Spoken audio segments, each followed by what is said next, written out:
into this or watching this will be finding it hard to juggle between that business and life. How do you make time for everything? So you've got an 18-year-old and a 6-year-old, haven't you? Yes, I have. You've got a husband, you've got a salon. Yep. How do you have that balance between life and home? I mean, at the beginning it was hard and I didn't have that. That's something that I've probably learned over the last few years as well. Putting in place the work-life balance and being able to work certain days a week, which I couldn't do before, because when you first start and you kind of slot people in whenever, which is fine. And if you've got that time to do that, let's do it. You have to work up to just doing so many days sometimes and being, because I only work during school hours as well. So it's quite hard to get people that one. And if it's not suitable for them, then unfortunately they have to find someone else that is. But I can do that now. But at the beginning I had to... Sorry, I've trailed off again. No, you haven't. No, because I think it's important. But the work-life balance. Yeah, the work-life balance. But every successful beauty business owner, aesthetic hair business owner that I have interviewed and spoken with have all got one thing in common, and that is they didn't have the balance in the beginning because they worked their fucking arses off. Yeah. So I think finding that is like...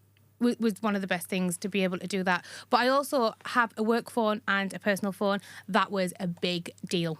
When I finally got a work phone and being able to switch off, because if I was getting messages on a night, I'd feel anxious about it.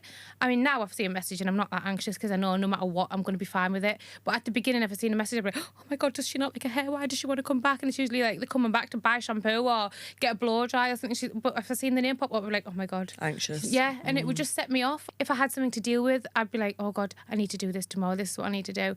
Because if I seen a message, it'd remind me about work. Whereas now, I leave my work phone downstairs and I've got do not disturb on all my phones, to be honest. But I try and not look at it until the next day. And then I don't actually think about it. I'm allowed to switch off. I allow myself to switch off now. Whereas before, I didn't know how. But now if I don't switch off, then I'm no good to anyone because I'm like, going. I get stressed out easily. I've always been a bit of a hothead. So knowing now that I need to switch off, it gives me that work-life balance and it's better for the kids. But because I do the hair extension coach from home, it is a lot easier for me because I can, like I said, make my little boy some dinner, play a game with him, then do that work in the right times when I feel like it, because I've got the choice to be able to do that. Another thing that I do actually for my work-life balance is every 2 months or so I go on work on holiday. So I book holidays and everyone says to me, why do you work on holidays? And I'm like, I can only go on holidays because I'm going to work. So I go on holiday, I take my laptop. See, my family are all miserable bastards on a morning, and I mean it, like so grumpy, and I'm like wake up and I'm like, good morning everyone, it's like it's 6 a.m, what, we're going to have a breakfast? I'm like all for that. But then so I get up at like 6, I go down to the restaurant area or wherever I am and get my coffee, and I sit there until about 10 o'clock and do loads of work. And then I batch create content, I plan what I'm going to do when I go home, I find out what my focus is going to be in my business for the next couple of months, and then I've got that clear plan again and I focus again, and I've got loads of ideas, loads of content. And it really, to be honest, I can honestly say now, when I go on holiday, like I went to Thailand for 4 weeks for Christmas and I worked while I was there, but the work that I put in Thailand, by the time I'd got home, had paid for Thailand. Yeah.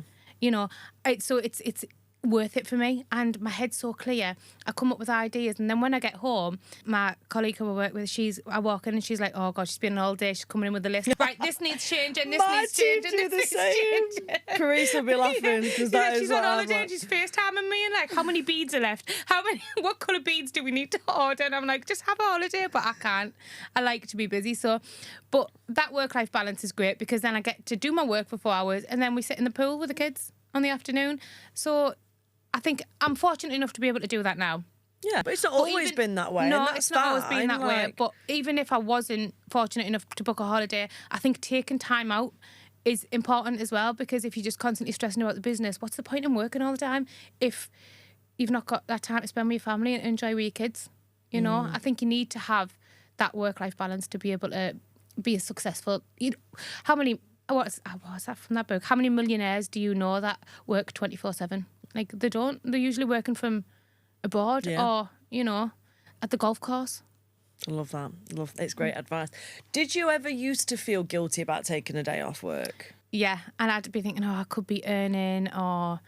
Yeah, and do you know what else? If I was ill, I'd stress. I'd be like, them clients need me. Like, They're never going to come back. Yeah, they're never going to come back. I'm going to lose them. But actually, they're all right. Because I think if someone messaged me and said to me, oh, I really can't do your hair, I'm really ill. And I'd be like, oh, yeah, that is shit. Like, but also, okay then. Yeah, it's fine. You It's know, not a biggie, I think is we it? overthink it. We do overthink it. And I also feel guilty when I've got staff working in the salon and I'm going home or I'm on holiday. I still feel guilty now because I think, oh, God, I feel like a bit dodgy that they're having to do all the work and I'm on holiday. But when I'm in there on my own, I quite enjoy it. Yeah. You know, so We have to we sometimes overthink. We do. And we have to remember we're all on different paths. Yeah, Everyone's on different absolutely. paths. Because Absolutely. I can leave my office at 2:00 one day and the team is Yeah. still in. And it is a bit like, oh, but then And you then the think... next day you're in but from 5 a.m. Yeah, or the next day I'm up and I'm working at 3 a.m. because I've got bloody insomnia. But everyone's on Yeah. different paths and it's okay. You Yeah, know, everyone gets absolutely. And everyone's got a choice. No one's chained to the salon. No. Do you know what I mean? No one's No. chained to the office chair. It's like everyone's got their own freedom.